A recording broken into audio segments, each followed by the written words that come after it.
Éviter les licenciements, c'est aussi un des enjeux de cette guerre contre le coronavirus, Nicolas Dose.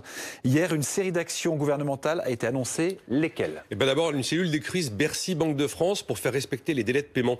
Les entreprises qui ne payent pas leurs factures dans les temps, et elles agissent exactement comme les gens dans les supermarchés qui se ruent sur les pattes, les entreprises. Elles ne payent pas les factures parce qu'elles gardent leur cash.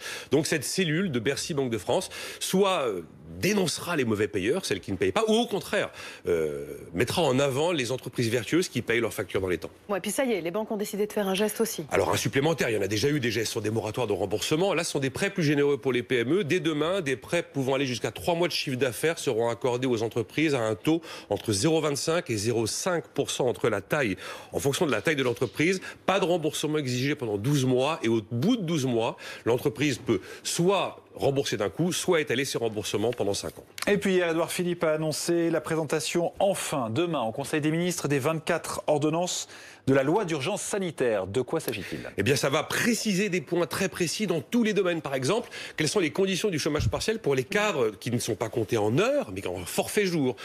Et aussi les conditions de remboursement des billets d'avion par les compagnies aériennes. Ce sera a priori un avoir valable 18 mois et pas un remboursement en cash. Ou encore, l'indemnité pour les chômeurs en fin de droit est prolongée pendant toute la durée de l'épidémie. Il y aura aussi des mesures pour les professions libérales qui auront accès au fonds de solidarité et également au chômage partiel.